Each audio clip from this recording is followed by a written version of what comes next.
Team India యువ opener Shubman Gill batting form ప్రస్తుతం తీవ్ర చర్చనీయాంశంగా మారింది. 6 నెలల క్రితం పరుగుల వరద పారించి జట్టులో కీలక ఆటగాడిగా ఎదిగిన గిల్ ప్రస్తుతం ఫామ్ కోల్పోయి ఇబ్బంది పడుతున్నాడు. దక్షిణాఫ్రికాతో జరుగుతున్న టీ20 సిరీస్లోని తొలి 2 మ్యాచుల్లో అతను ఘోరంగా విఫలమయ్యాడు. కటక్, ముల్లన్పూర్లలో జరిగిన మ్యాచుల్లో వరుసగా 4-0 పరుగులకే పెవిలియన్ చేరాడు. దీంతో అతనిపై విమర్శలు వెల్లువెత్తుతున్నాయి. ముఖ్యంగా గత ఏడాది 3 టీ20 సెంచరీలు సాధించి అద్భుతమైన ఫామ్లో ఉన్న సంజు శాంసన్ను, ఫినిషర్గా పేరు తెచ్చుకున్న రింకు సింగ్ను పక్కనపెట్టి గిల్కు జట్టులో చోటు కల్పించారు.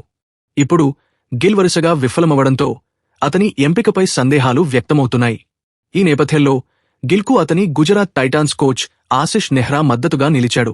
2-3 మ్యాచుల ప్రదర్శనను బట్టి గిల్ వంటి ఆటగాడిని అంచనా వేయడం సరికాదు.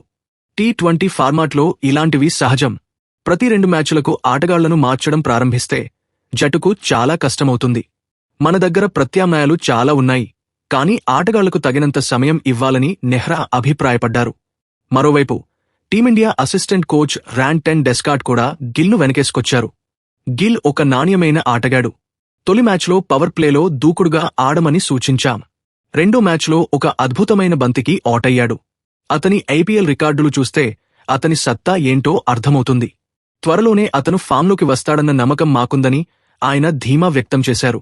మొత్తం మీద గిల్ ప్రదర్శనపై విమర్శలు వస్తున్నప్పటికీ టీం మేనేజ్మెంట్ మాత్రం అతనికి పూర్తి మద్దతు ఇస్తోంది. తాజా సమాచారం కోసం లైక్ చేయండి, ఛానల్ను సబ్స్క్రైబ్ చేయండి, నోటిఫికేషన్ల కోసం గంట సింబల్ ఆన్ చేసి పెట్టండి.